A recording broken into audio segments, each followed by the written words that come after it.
All right, so I'm just going to jump into 3.1 second part, which is the calculus part of this. And we just start problem 14. I'm going to answer all the parts, and as I go through the parts, I'll explain to me what the parts are asking. So 14a just asks me to find the derivative f prime of x. So when I do 14a, I'm just going to take the derivative using the general power rule. 2x squared, I'll take its derivative by multiplying the 2 times the 2, which will give me a coefficient of 4. I'll lower the exponent from x squared to x to the first. Don't need to write the exponent of 1. The second term I need to take the derivative of is a first power term, and any first power term, its derivative is its coefficient. The derivative of negative 8x is negative 8. 1 being a constant has a derivative of 0. So I'm done with part A. F prime of x is 4x minus 8. Part B is something that's going to be new for number 14. A critical number, it's asking me to find all critical numbers. Critical numbers are any value of x where a derivative is equal to 0 or undefined.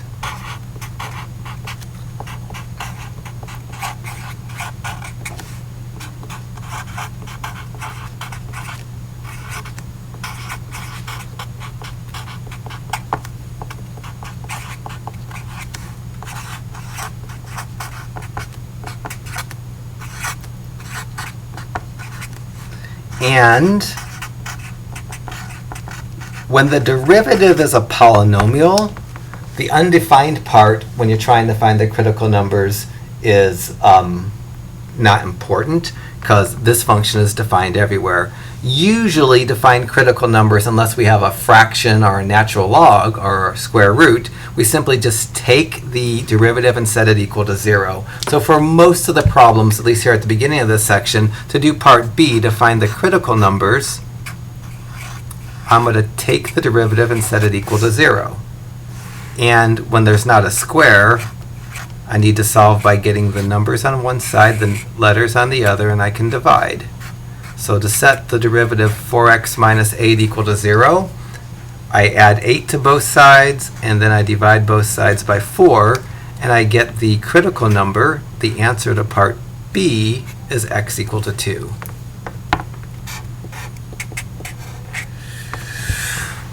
Now, we need to start making connections to the graphs that we were doing and finding intervals where the graph is increasing and decreasing, possibly without a graph. So in order to find where a graph is increasing and decreasing from a graph, I plug negative infinity and positive infinity on the edges of the x-axis, and any places, the x-coordinate of any place where the graph changes directions also on the x-axis.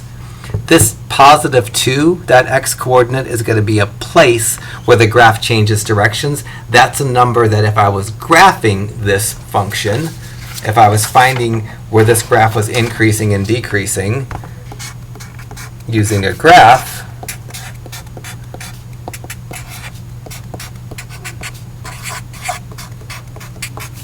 on my x-axis, I would get to put negative infinity, positive infinity, and it's going to turn out that 2 is going to be the other value that goes on my x-axis.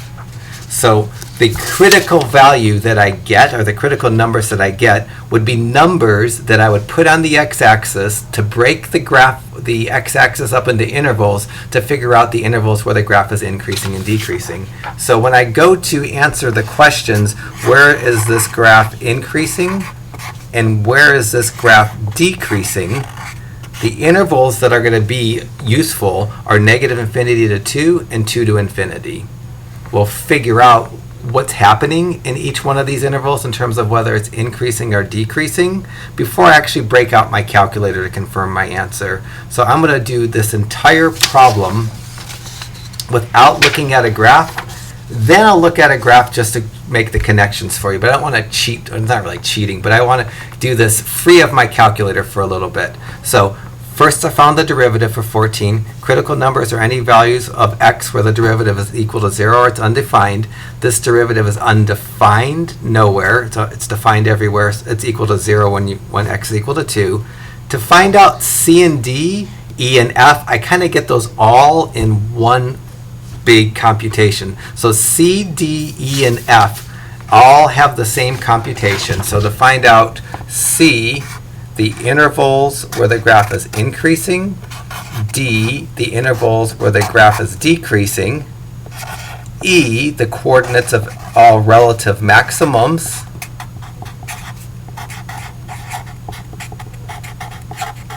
and f, the coordinates of all relative minimums.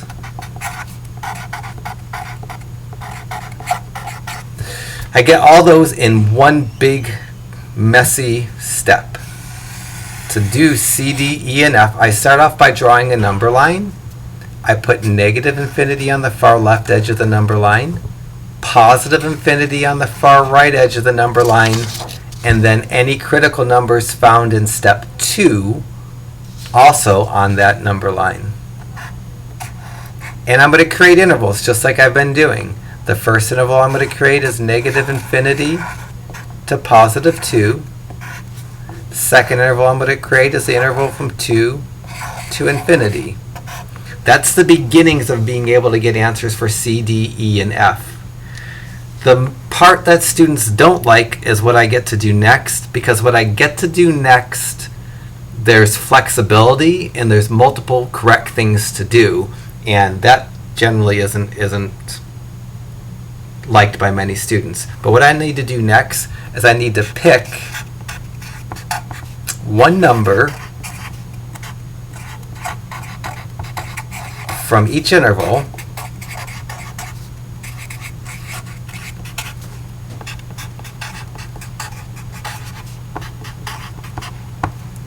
it's actually a value of x that I'm going to pick. So pick one value of x from each interval and plug that value of x into the derivative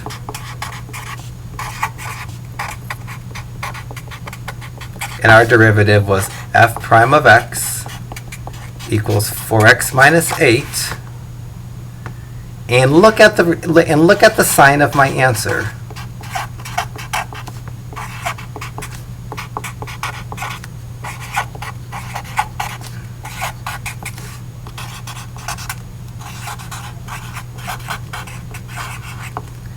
If my answer is positive,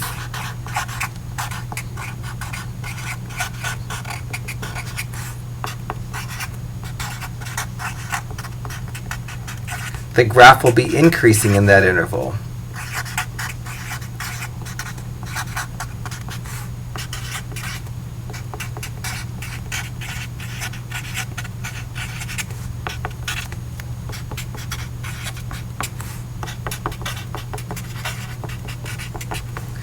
If the result is negative, the graph will be decreasing in that interval.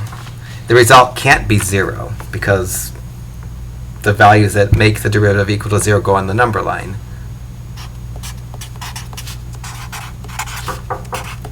One second.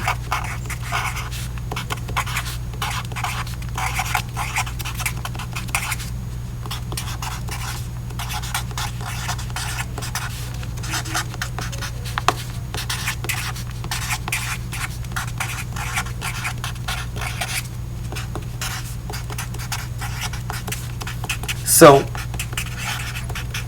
what we need to do is look at each of my intervals and pick a value for x. There isn't a right and a wrong value to pick. Between negative infinity and positive 2, there are millions of values of x. Any one of the values of x between negative infinity and positive 2 is acceptable to use. When an interval has 0 in it, I like to pick 0 for my test. So I'm going to pick in the interval from negative infinity to 2, x equal to 0, but you could pick x equal to negative 1750 if you care to. In the next interval from 2 to infinity, I also need to pick a value from x. I need to pick one number from each interval. I need to pick any number that's bigger than 2 and less than infinity, and you don't have to pick the same number as me, and the sign of your answer will be the same. If I put a number in different than yours, if I get a positive result by picking a number in this interval, you should get a positive result, even if you don't pick the same number. I'm going to pick x equal to 3 in my second interval. So in the beginnings of doing C, D, E, and F, I pick one number from each interval, the intervals that I created, and plug it into the derivative. The derivative is 4x minus 8. So into the first interval, I'm going to plug in 0. So my derivative, f prime of x, is 4x minus 8. I'm going to do f prime of 0, which is 4 times 0 minus 8. That's 0 minus 8. The sign of that value is negative, which means in the interval from negative infinity to positive 2, the graph is decreasing. Because in any interval, when I plug a number into the derivative that's within that interval, if the sign of the result is negative, the graph is decreasing in that interval. In my second interval, I'm going to plug in 3 and do f prime of 3 and go 4 times 3 minus 8, which is 12 minus 8, which is 4. I look at the sign of that. If it's negative, that's a decreasing interval. If it's positive, that's an increasing interval. 4 is a positive number, so in the interval 2 to infinity, the graph is increasing. So those I'm going to use for my answers to parts C and part D. So for part C, I'm going to say the graph is increasing in the interval 2 to infinity. And it's decreasing in the interval negative infinity to positive 2. The last thing I need to do is find the coordinates of any maximums and minimums. And there's a rule for that as well. So let me describe the rule for that and then help you get it. So if a graph moving from left to right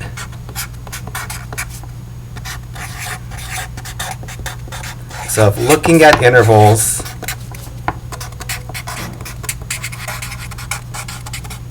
from left to right,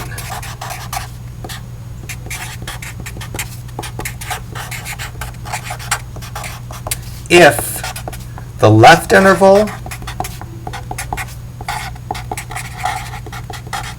is decreasing and the right interval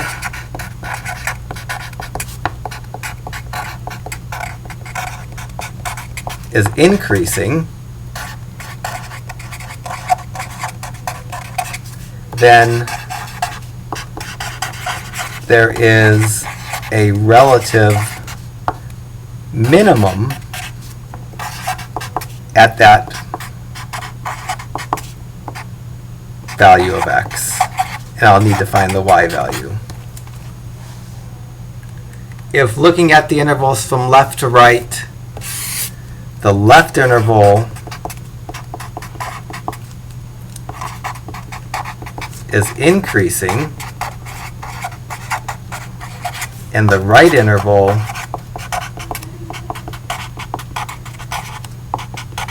is decreasing, there is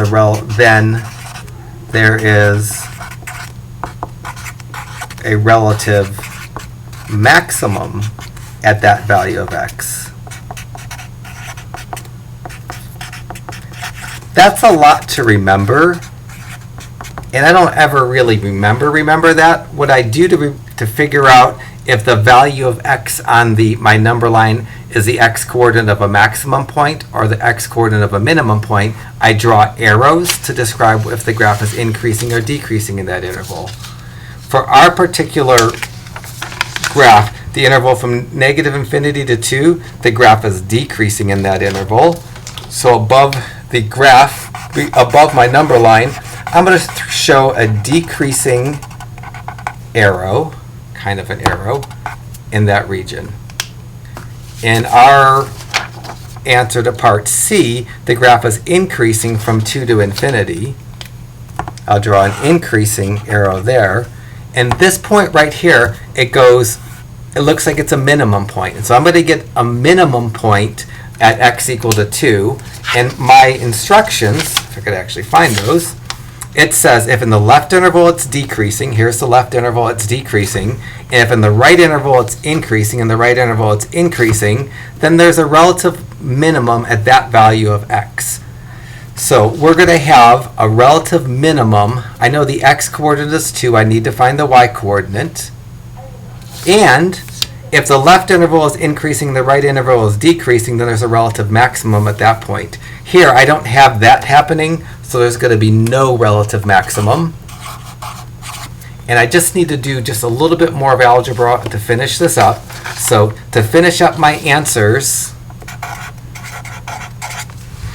I found the first derivative, I found my critical numbers, used number lines to find where it's increasing and decreasing, drew little arrows over my number line to see that that point is a minimum point as opposed to a maximum point. That's its x value.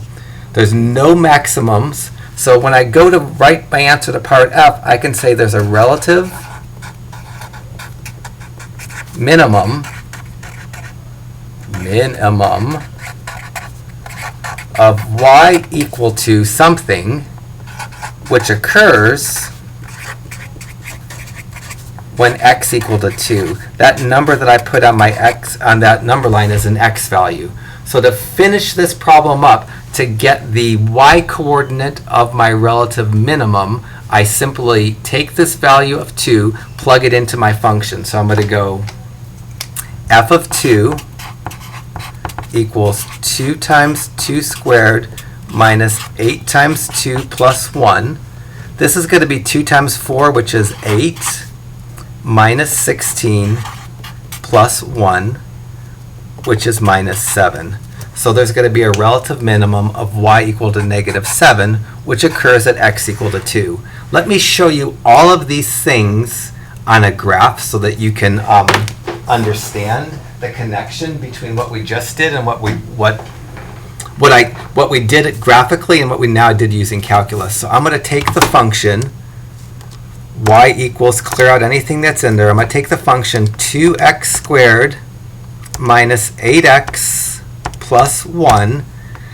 I'm going to do zoom standard to graph this. And when I graph it, it's a parabola. That point right there is the point 2, negative 7, and it's a minimum point. To find that minimum point on my calculator, I need to go second calc. I know that it's a minimum point, so I go down to option 3 to say minimum. And then I'm going to use my arrow, my left and my right arrow, to get close to the vertex. I got close to the vertex, but to the left of the vertex to start, because the first thing, so to find the minimum on my calculator, I'm going to have to trace and hit enter 3 times. The first time that I trace, I use my left or my right arrow to get my cursor flashing to the left of the vertex. When I hit enter, the word left bound on my calculator is going to switch to right bound. And then I'm going to use the right arrow when it says right bound, and I'm going to trace to get to the right of the vertex. And I'm going to hit enter a second time. I trace and hit enter 3 times. First I trace and get to the left of the vertex, hit enter. Then I trace and get to the right of the vertex and get enter. And then I get as close as I can to the vertex and hit enter. Sometimes when my calculator tries to find a vertex, I have to do a bit of rounding. And in this case, I'll have to round this 1.999 to the 2, and the y is negative 7. So what my calculator gave me is it gave me a lovely graph of a parabola that has a vertex at 2, negative 7. And I could answer the increasing and decreasing questions from the graph just as well as I could using calculus. If I was doing this problem without a calculus and using my calculator, on the left edge of the x-axis, I would plug negative infinity. I would plug 2, the x-coordinate of the minimum, on my x-axis along with infinity. I'd create the intervals negative infinity to 2 and positive 2 to infinity on my x-axis. In this interval, because as I move from left to right, the graph is going lower, I'd say it's decreasing in that interval. In the interval from 2 to infinity, as I move from left to right, the graph is getting higher, so I say it's increasing in that interval. That would give me the answers to increasing from 2 to infinity, part C, decreasing from negative infinity to 2, part D. There's no high point, so there's no relative maximum points. The y-coordinate of the vertex is the relative minimum value, which occurs at x equal to 2. So all that we're doing with calculus is we're confirming basically what we can get on our calculator without looking at a graph. So we're basically doing algebra or calculus to confirm the kinds of problems that we did from problems 1 through 12. That's 20 minutes for one problem. I'm going to have to pick it up, otherwise this is going to be an insanely long video. All right, so this will be problem 15. I'll do exactly the same thing that I did for 14. I'll do everything with calculus and I'll confirm the graph answer. Well, heck, let me do everything on my calculator that I can, and then come back and confirm my answers with calculus. So I have the function x squared plus 5. My calculator certainly can't do part A. It doesn't know how to take derivatives. It certainly can't do part B. It doesn't know how to do critical numbers, but it knows from a graph I can find the intervals where the graph is increasing, decreasing, and I can find the coordinates of maximums and minimums. So let me go ahead, do A and B by hand, C, D, E, and F by my calculator, and then confirm C, D, E, and F by hand. When we get to the test, you need to be able to do everything by hand. So for 16a, to find the derivative of x squared, I bring the 2 out front, multiply it by the coefficient of 1 that's assumed to be there in front of that x squared. 2 times 1 is 2. Lower the exponent to 1, I get 2x to the first. 5 is a constant. It has a derivative of 0. So my answer to 16a, f prime of x, forgot to write that, sorry about that, f prime of x is just 2x. So in there I should have also had f prime of x written. So f prime of x is equal to 2x. Critical numbers for 16b are any values of x where the derivative is 0 or undefined. Because the derivative is a polynomial, it never can be undefined, so I'm only going to find the values of x where the derivative is 0. To find the critical numbers for 16a, I just take the derivative 2x, set it equal to 0. I divide both sides by 2. On the left side, the 2's cancel. I just left with my x. On the right side, any fraction with 0 in the numerator is equal to 0, so I get x equal to 0 as my only critical number. And now I'm going to fudge a little bit. I'm going to sketch a graph on my calculator and transfer that graph to this sheet of paper and do the increasing, decreasing, maximum, and minimum stuff with my calculator's assist, and then I will confirm it using calculus. So I need to graph x squared plus 5 in my y1. So y equals clear x squared plus 5, zoom standard. I need to find the vertex of this parabola. I think that's the point 0.05. To find that vertex, because it's a minimum point, I hit second and then the trace key. Go down to option 3 that says minimum. I have to hit, after I hit enter, I'll have to hit trace and enter 3 times. The first time using the left arrow, I get my cursor blinking to the left of the vertex. It says the word left bound. I'm going to hit enter for my first of 3 times. It's going to turn the word left bound to right bound. Then I'm going to use the right arrow. If I use the up and down arrows when I'm doing this, it's going to mess me up. Won't do the minimum properly. I use the right arrow, trace to the right of the vertex. It says right bound. I'm going to hit enter for my second time, and the word right bound is going to turn to guess. And then I'm going to trace close to the vertex and hit enter. Sometimes I have to round the vertex. That's not the case here. So the vertex is the point 0.05.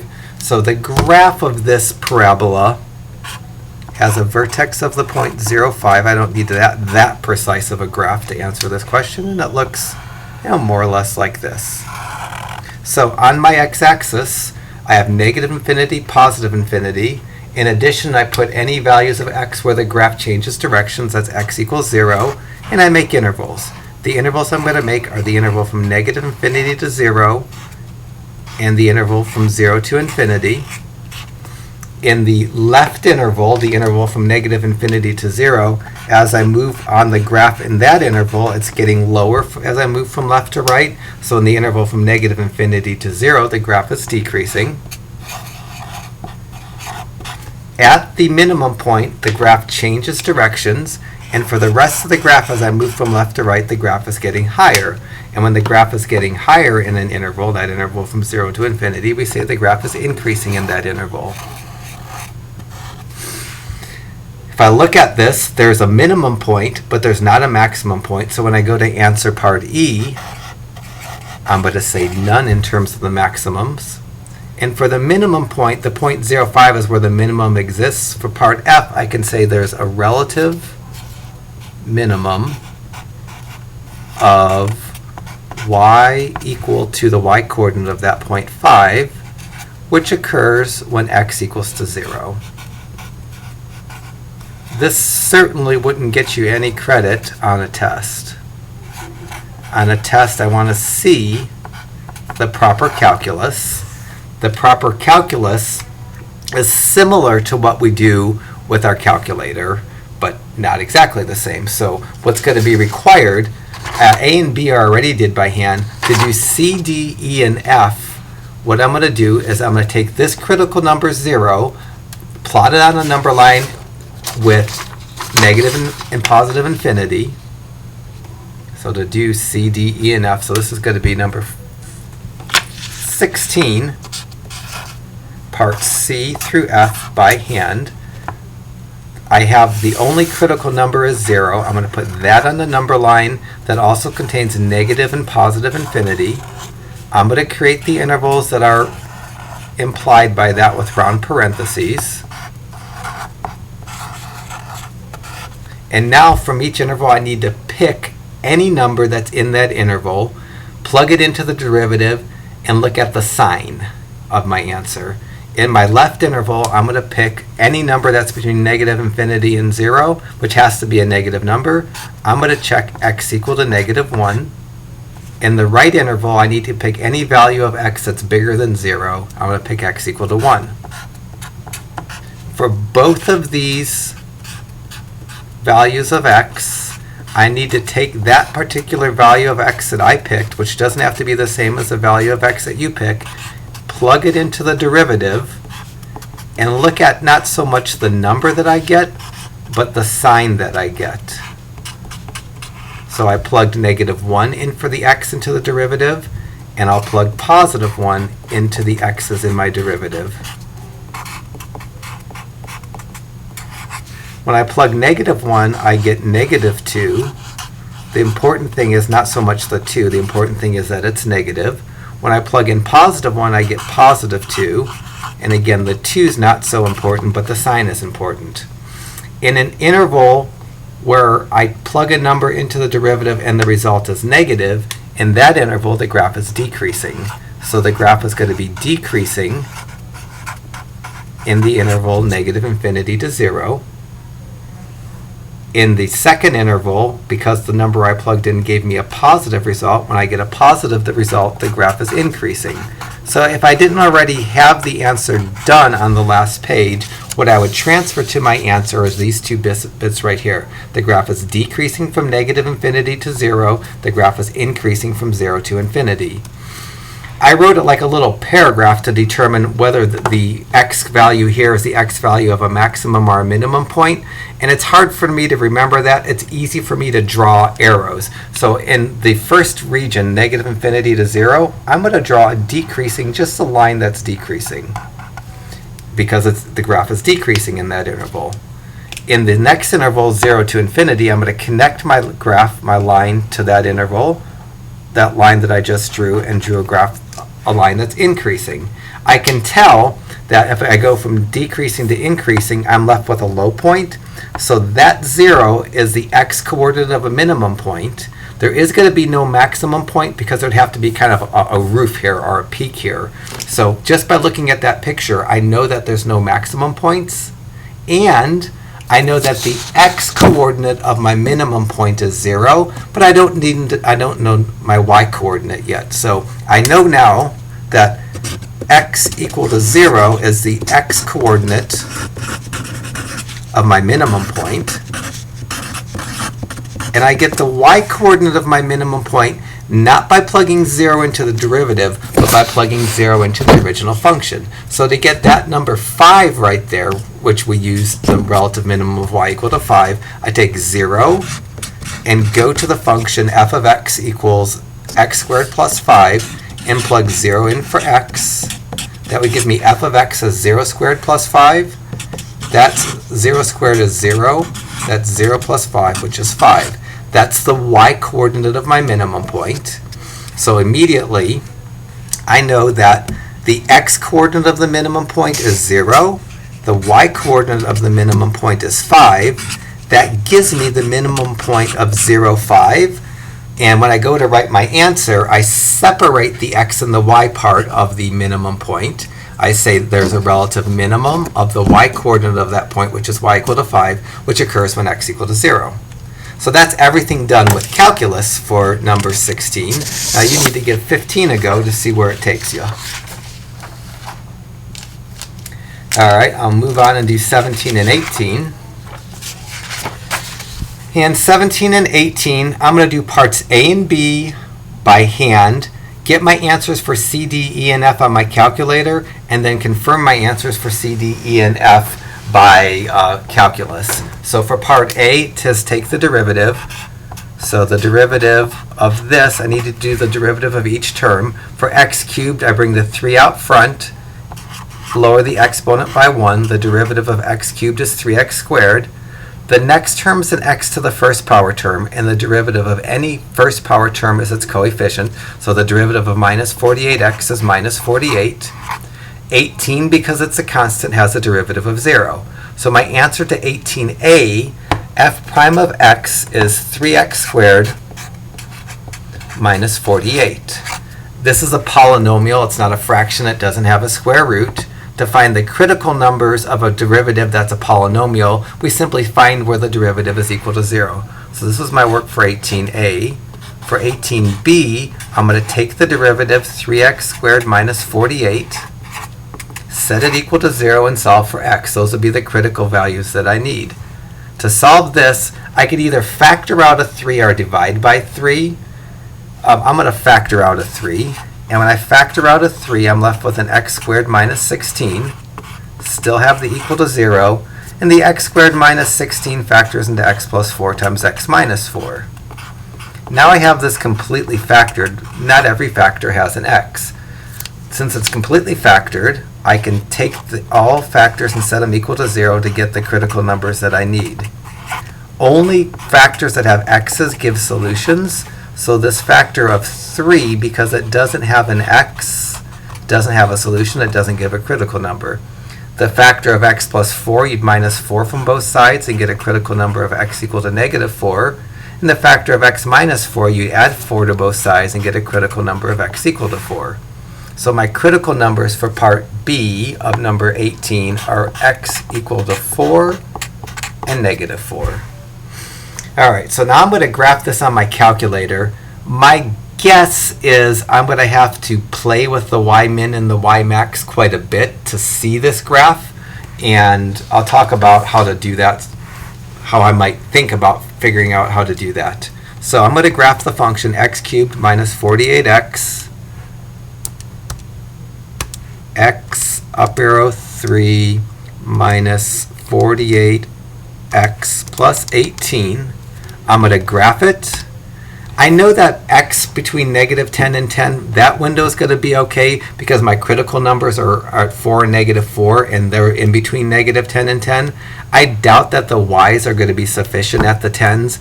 Let me just gamble already because I think they're going to be big and make my y's go negative 50 to 50. I think I'll be able to see my maximums and minimums if I make my y's that big.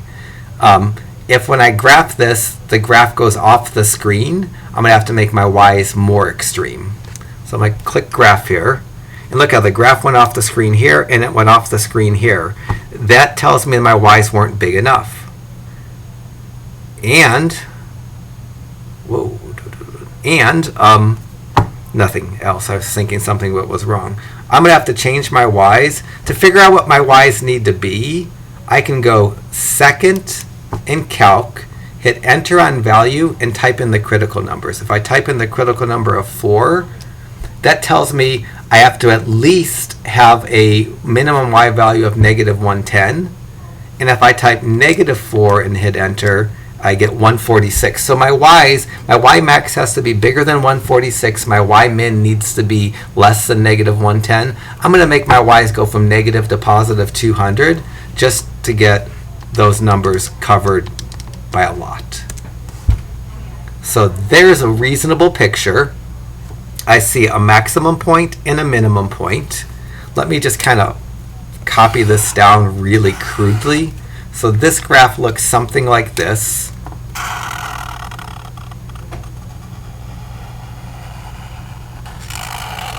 And from the work that I've done already, I could tell you that the x-coordinate of this point is +4, and that the x-coordinate of that point is -4, because any maximum or minimum, its x-coordinate has to be one of the critical values. The y-coordinates, because I know the x-coordinates, I don't really have to do the second calc and trace. I know that this x-coordinate is -4. I could just go second calc, hit enter on value, type -4, and it pops me right there at that maximum point, which is the point -4 for x, +146 for y.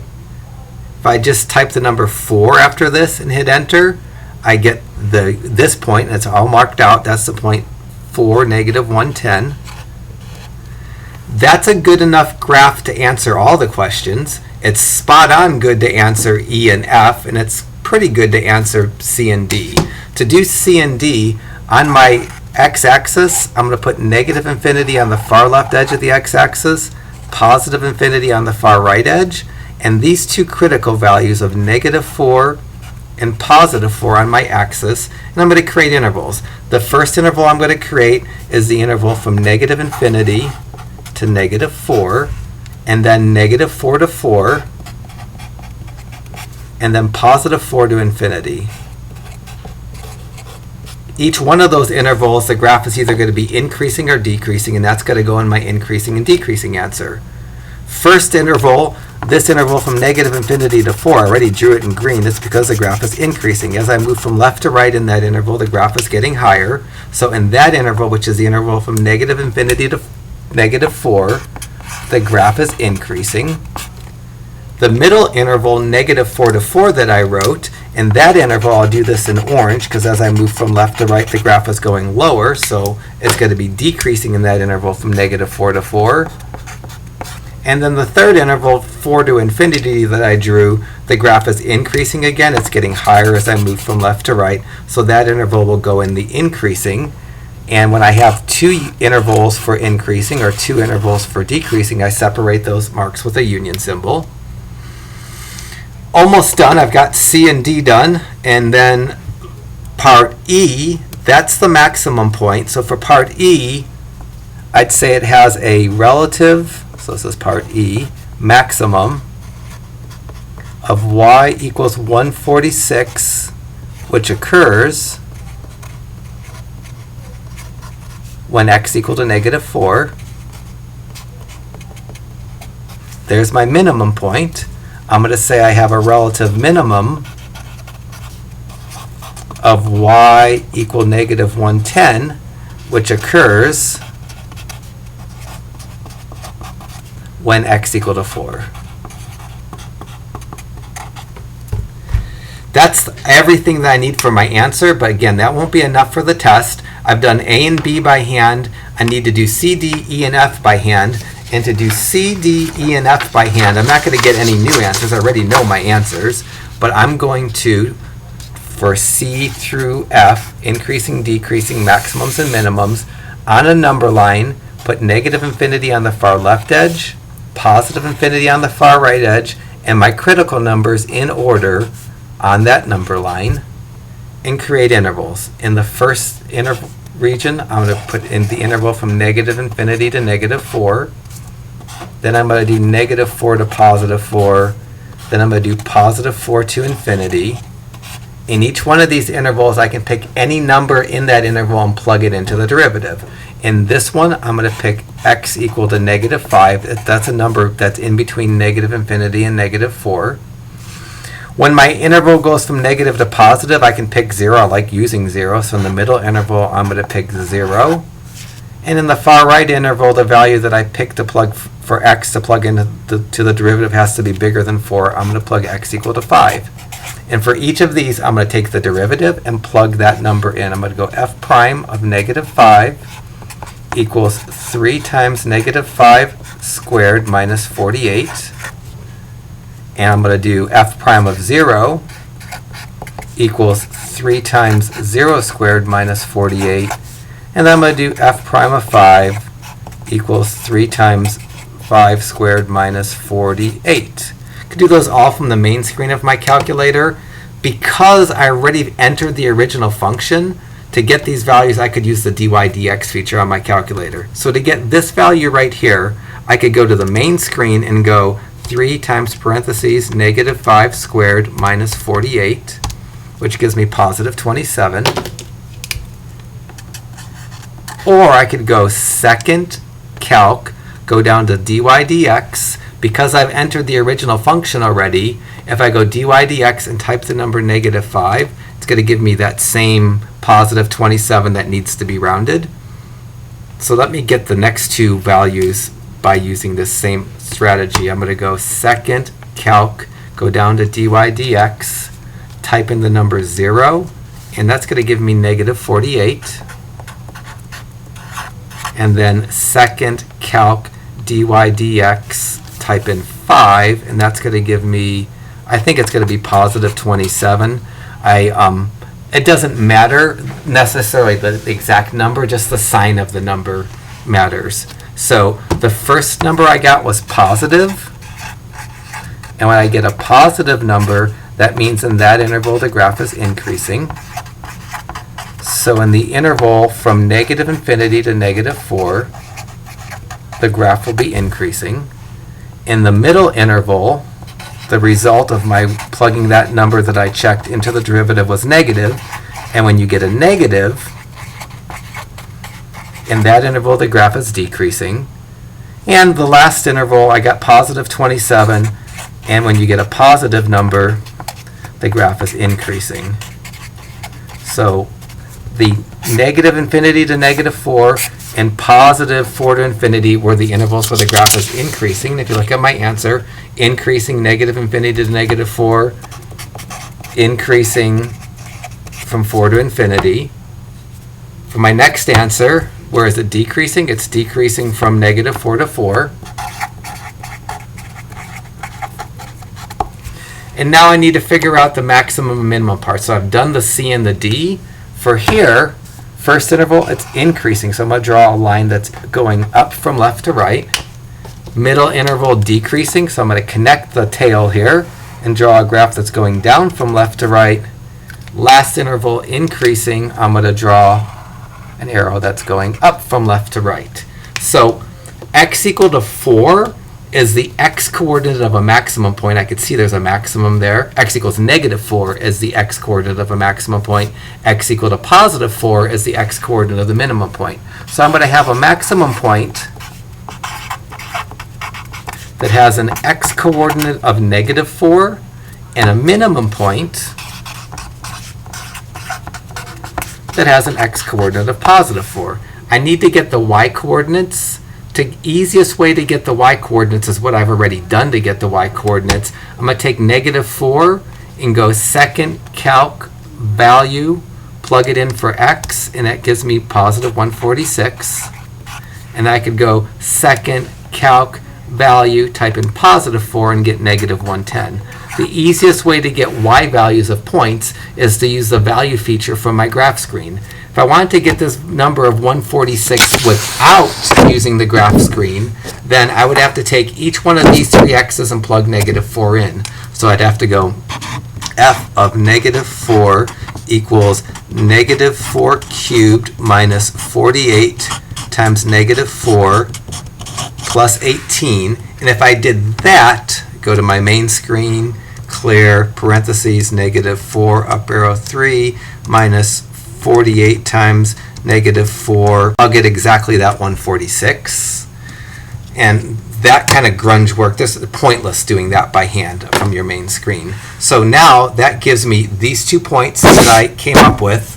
And I know that this is a maximum point, that's a minimum point. When I go to write my answer, I split the x and the y up. So for the maximum point of -4, 146, I say there's a relative maximum of y equal the y coordinate of that maximum point, which occurs when x equals the x coordinate of that maximum point. So the answers that I wrote previously are nice answers. My video hiccuped again, so hopefully what I did is followable. So give 17 a go, and I'll move on and do 19 and 20. So again, I'm going to do part A and B by hand, C, D, E, and F on my calculator, then come and reproduce C, D, E, and F by hand. So for part A, I'm supposed to do the derivative, and it might help if I think of this first piece instead of as -x cubed as -1x cubed. So when I go to find part A, the derivative, I'm going to use the power rule. Go 3 times -1 is -3. Lower the exponent by 1. 3 minus 1 is 2. I get -3x squared. The derivative of -6x squared, I go 2 times -6 is -12. Lower the exponent and get an x to the first power. The derivative of 24x, because it's a first power term, its derivative is just its coefficient of 24. And -9 is a constant, it has a derivative of 0. So the derivative answer for part A, a non-factored form of the derivative, is -3x squared minus 12x plus 24. So that's for 20 part A. For 20 part B, I get the critical values by finding where a derivative is undefined or equal to 0.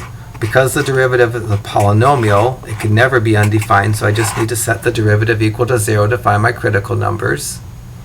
I'm going to pull out my common factor of -3. That's going to leave me with x squared plus 4x minus 8. Ooh, really? Equal to 0.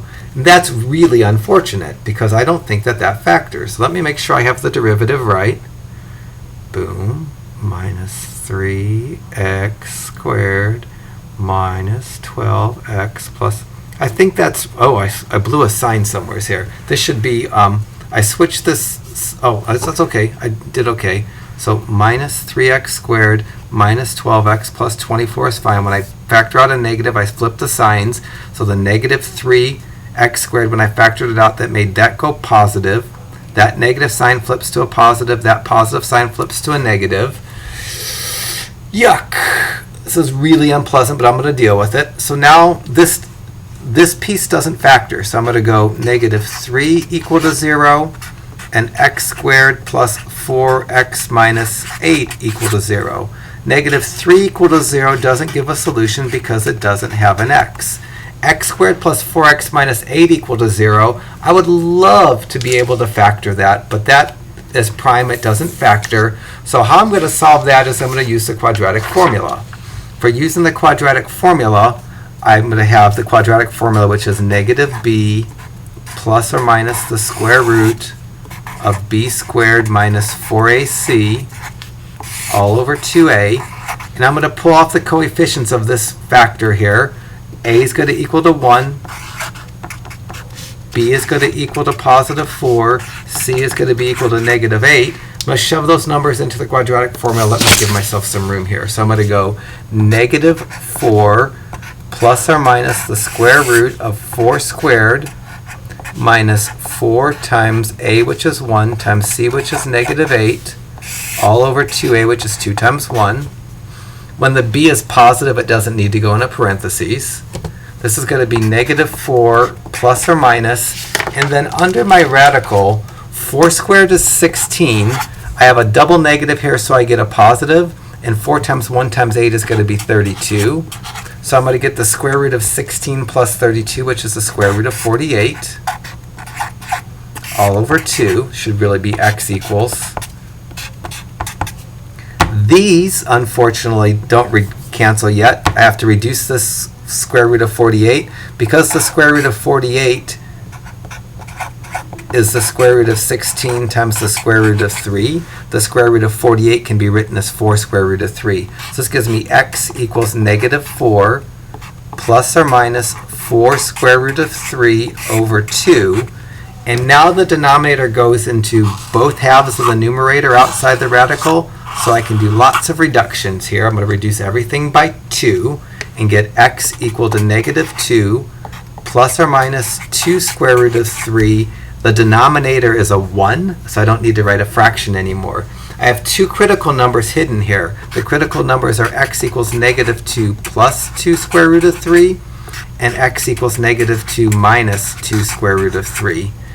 Because those are such unpleasant x's, when I go to answer the maximum and minima part of this, I am going to give decimal y answers, because to get non-decimal y answers would be insane. So let me transfer these down from my critical numbers. My critical numbers are x equal negative 2 plus 2 square root of 3 and x equals negative 2 minus 2 square root of 3.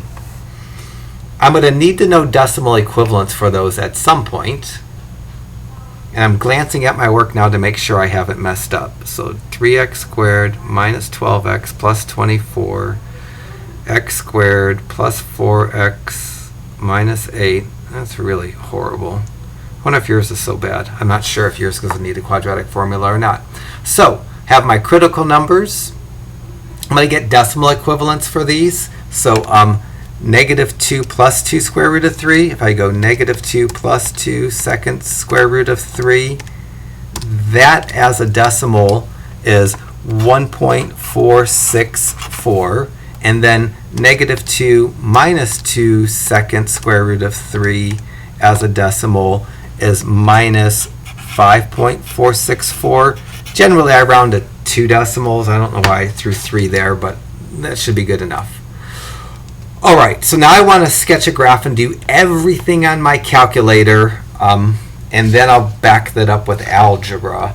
So to do this on my calculator, I'm going to graph the original function. So in my y equals, I'm going to put that function, and I'm going to do a decent graph. So let me get going here. So for number 20, y equals clear, and then negative x up arrow 3 minus 6x squared plus 24x minus 9. Make sure I entered it right. I'm going to leave that same bizarre window of negative 2. Well, let me change my y's down to the hundreds. Usually when you have these cubes, you need really big y's. So my x's at negative 10 to 10 was going to be fine because the critical numbers are between negative 10 and 10. My y's probably had to be blown way out of proportion, so I made them to 100s, and I'm going to quick graph and see what I get. I should have left them at 200s because it's down lower. So let me change my y's back to the 200s. What a waste of time. So this is a reasonable graph that I can use to find out where it's increasing and decreasing. So let me copy this graph down. So it goes decreasing, flips, increases, and goes down. So this point and this point, I know the x-coordinates. I know grungy versions of the x-coordinate. The x-coordinate of that point is negative 5.64, which is negative 2 minus 2 square root of 3. The x-coordinate of that point is negative 2 plus 2 square root of 3. And I'm going to fudge to get my y-coordinates. There's no way I want to do the algebra to plug this into the original function. I'm going to use my calculator to plug these values into the original function to get the y values. And I do that by going second, calc, hitting enter on value. For the first one, I'm going to go x equal to negative 2 minus 2 second square root of 3. and it's going to give me the y value, if I did it right. Oh, that's the wrong minus sign. It should be negative 2 minus. I hit negative 2 and negative, so I should have did negative 2 minus 2 second square root of 3, and the y coordinate is negative 156.1384. I guess I'm going to round to 2 decimals at some point. For this y coordinate, second calc value negative 2 plus 2 second square root of 3. If it doesn't end up right on top of that high point, then I did wrong math before I got to this. But it goes perfectly there. So that's 10.1384. All right, so those are a reasonable picture for this graph. Now I can figure out where it's increasing and decreasing by, on my x-axis, putting negative infinity, and then this right here, which is negative 2 minus 2 square root of 3, and then this point right here, negative 2 plus 2 square root of 3, and positive infinity on my x-axis. So my x-axis, the first interval, is going to be negative infinity to minus 2 square root of 3. The middle interval is going to be minus 2 square root of 3, comma, minus 2 plus 2 square root of 3. Can't barely read that. And the last interval is going to be minus 2 plus 2 square root of 3, comma, infinity. All right. First interval, as I move from left to right, the graph is going down. So in this interval, the graph is decreasing. The next interval, as I move from left to right, the graph is going higher. So in this middle interval, the graph is increasing. And in the far interval, the graph is going down as I move from left to right. So in that interval, the graph is decreasing. I'm going to transfer these to my answers now. So for the increasing and decreasing, I have exact x's. I'm going to use the exact x's rather than the decimals. For the maximums and minimums, I'm going to use decimal y's. So transferring to my answer, this graph is increasing only in this interval right here, which is the interval from negative 2 minus 2 square root of 3 to negative 2 plus 2 square root of 3.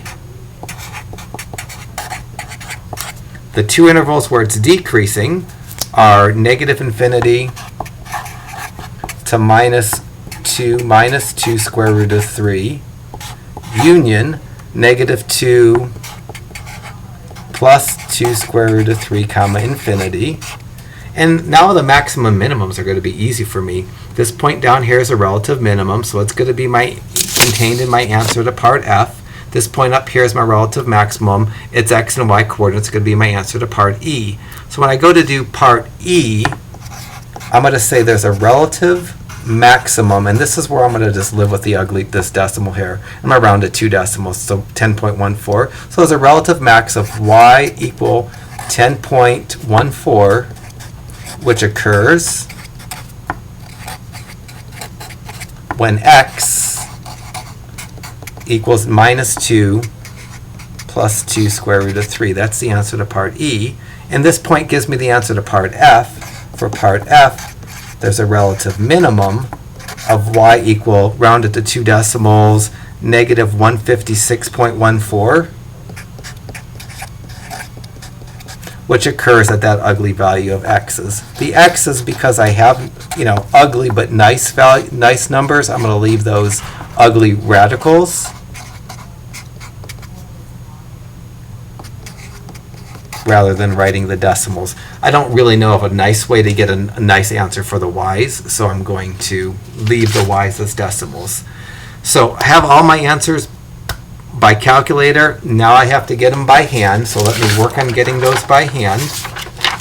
So for number 20 by hand, I start off on a number line to do the C through F of number 20. On a number line, I start with a negative infinity on the far left edge, positive infinity on the far right edge, and the two critical numbers, negative 2 minus 2 square root of 3 and negative 2 plus 2 square root of 3 on my number line.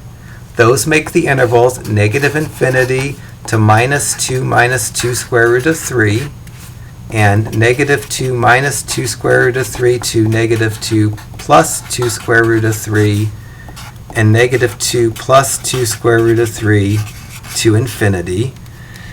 I need to plug a number in this interval, and this is negative 5.464. So I need to plug something less than that. I can plug in negative 6 into the derivative in this interval. In this interval, that's a negative 5.4. This is a positive 1.4. The decimals we did a little bit earlier. This is negative 5.64. This is 1.64. Zero's in that because it goes from negative to positive. In this one, I'm going to plug in 0. In this interval, that value is equal to 1.64. I need a number bigger than that. I'm going to plug in 2. For each of these values of x, I'm going to plug them into the derivative. So I'm going to go f prime of negative 6 equals negative 3 times 6 squared minus 12 times negative 6 plus 24. Could do that from the main screen. From the main screen, I'd go second quit, clear, negative 3 times 6 squared minus 12 times negative 6 plus 24, and I get negative 12. I don't like using the main screen when I can use the graph screen. If I would have done second trace, went down to number 6 dy dx, and typed that negative 6 in, I'd get the same answer of negative 12. So I'm going to use that and exploit that for the next two computations. For f prime of 0, I'm going to go second calc dy dx, type in 0, and I get, I'm going to round that to 24. And do the same for 2. F prime of 2, do second calc dy dx, type in the number 2, and I get negative 12. So the important thing isn't the number, but the sign of the number. In this region, the answer that I got was negative. So in this region, the graph is going to be decreasing. And I'll signify that with an arrow going in a decreasing fashion in this interval. In the middle interval, the number that I got when I plugged it into the derivative was positive, and when I get a positive value in that interval, the graph is going to be increasing. I'm going to connect my tail and make an increasing line. And in the last interval, when I plugged 2 in, I got a negative number. And when you get a negative number in that interval, the graph is decreasing. I'm going to connect the tail and draw a decreasing. So now I have the two regions where the graph is decreasing and the one interval where the graph is increasing. If we look at my answer that I just did previously to this problem, there are going to be two decreasing intervals, the interval negative infinity to negative 2 minus 2 radical 3, and negative 2 plus 2 radical 3 to infinity are the decreasing intervals. The one increasing interval is this negative 2 minus 2 radical 3 to negative 2 plus 2 radical 3. Got that all done. And from my picture, I can see that here is the x-coordinate of a minimum point, because I get a little valley here. And this will be the x-coordinate of the maximum point. So when I look at my answer to part E and part F, when I talk about the minimum point, the x-coordinate of the minimum point is negative 2 minus 2 radical 3. When I talk about the maximum point, the x-coordinate of the maximum point is negative 2 plus 2 radical 3. To finish up the answer for each one of these x's, I need to get a y. And that is such a horrible task to do without my calculator. I got the y's, and I'll get the y's the same way. So I know that this x is the x of a maximum point, which I have in my answer to part E.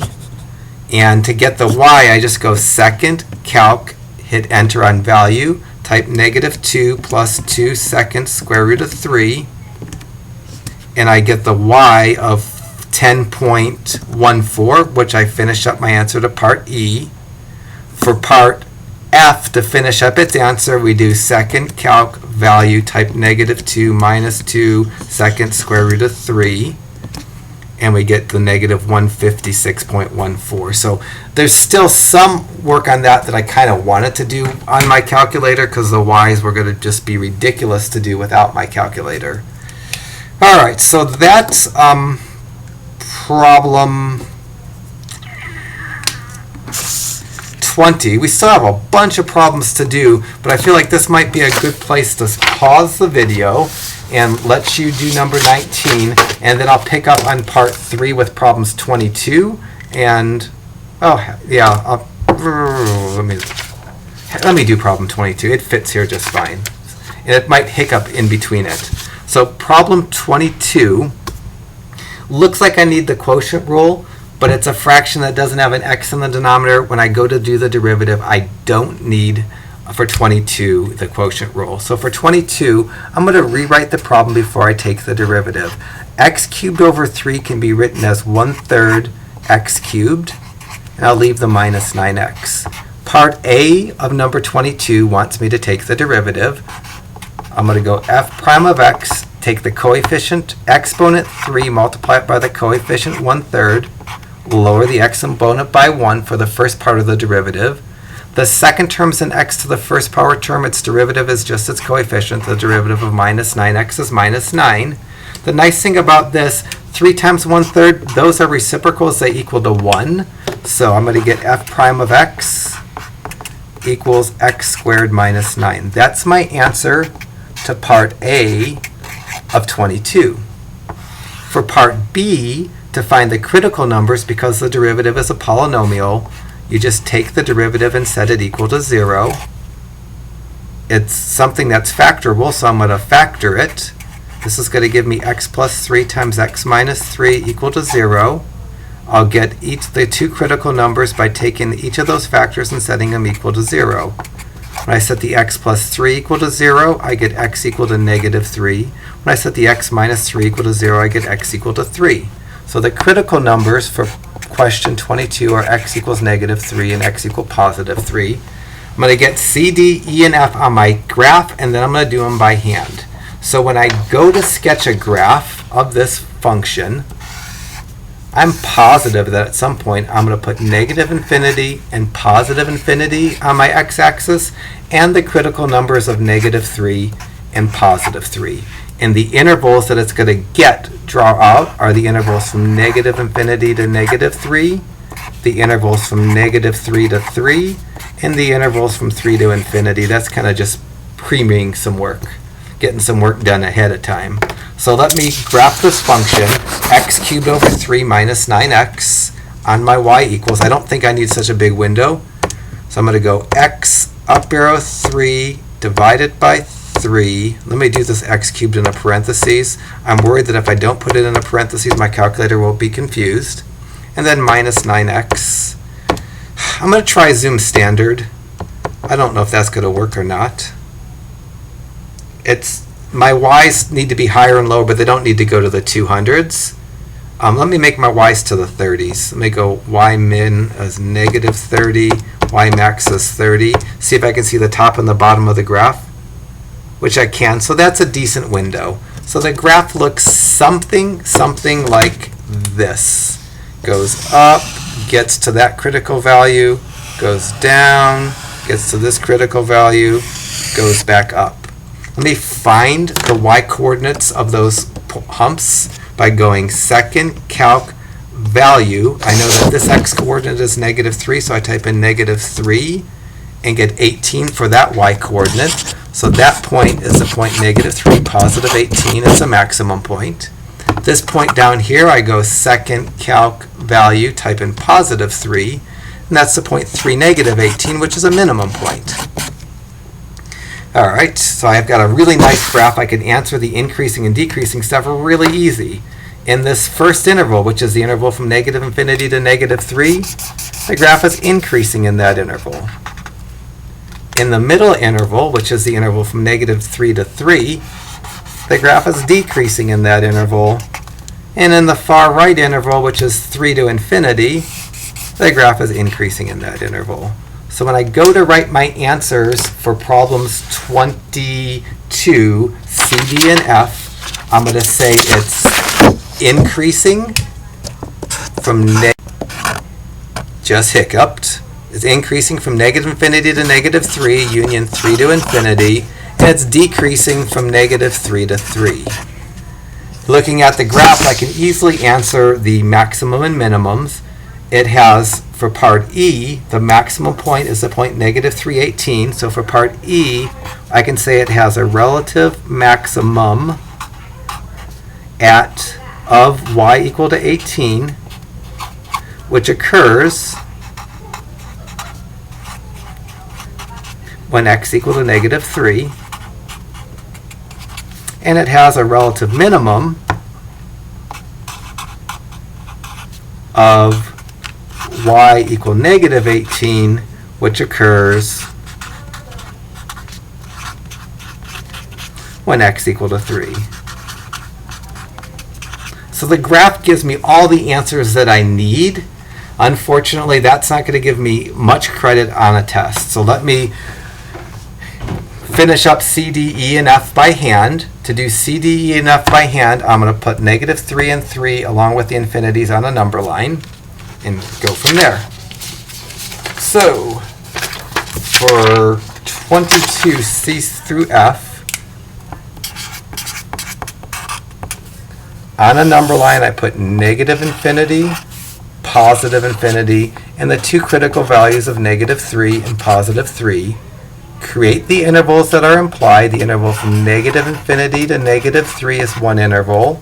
The interval from negative 3 to positive 3 is the second. 3 to infinity is the third. In each interval, I'm going to try a check number.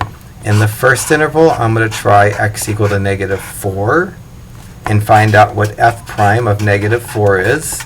In the middle interval, because it goes from negative to positive, I'm going to try x equal to 0. I'm going to find out what f prime of 0 is equal to. In the far interval, I need a number bigger than 3. I'm going to try x equal to 4. I'm going to find out what f prime of 4 equals to. I'm going to use my calculator, which you can in the dy dx feature, to get these numbers.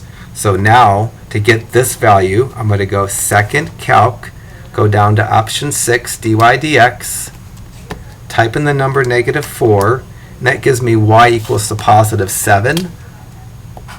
For the next one, I do second calc, dy dx, type in 0, and that gives me negative 9. And for the last one, second calc, dy dx, type in the number 4, and that gives me 7 again. So I look at the signs. If it's positive, the graph is increasing. If it's negative, the graph is decreasing. So it's positive. So in this interval from negative infinity to negative 3, the graph is increasing. The next number I got was negative 9. It's negative. So in the interval negative 3 to 3, the graph is decreasing. And the third number I got, 7, was positive. And when you get a positive in that interval, the graph is increasing. And these will be consistent with the answers that I got when I wrote down the answers to part C and D. I said it's increasing in negative infinity to negative 3 and 3 to infinity, and it's decreasing from negative 3 to 3. Got all those done by hand properly. Now on my number line, I'm going to draw the increasing and decreasing arrows. So here it gets an increasing arrow, here gets an increasing arrow, because those are the increasing intervals. In this region, you get a decreasing arrow. And immediately once I draw those arrows, I can tell if these x-coordinates are x-coordinates of maximums or minimums. And from this picture right here, I can see I have the x-coordinate of a maximum point as x equal to negative 3, and the x-coordinate of a minimum point as x equal to 3. I need to get the y values, and you're more than welcome to use the value feature on your calculator. So the maximum point is going to be the point negative 3 comma something. The minimum point is going to be the point positive 3 comma something. You get those by using the value feature on your graphing screen, or you physically plug the numbers into the function on the main screen. So I'm going to go second calc value, type in negative 3, and I get positive 18 for one y value. And then second calc value, type in positive 3, and get negative 18 for the other value. So this maximum point right here is the point negative 3, positive 18. This minimum point right here is the point positive 3, negative 18. And when I go to answer the question about the maximum and minimums, I split the x and the y value up. So when I looked at my answer for this maximum point, which turns out to be the answer to part E, I said there's a relative maximum of y equal to 18, the y coordinate of the maximum point, which occurs when x equal to negative 3. And then I said, for this minimum point, there's a relative minimum of y equals negative 18, which occurs at x equal to 3. This is a good stopping point because the next problem has a square root, and that's different. Everything we've done so far has been a polynomial. So let me stop the video, and we'll have a part 3.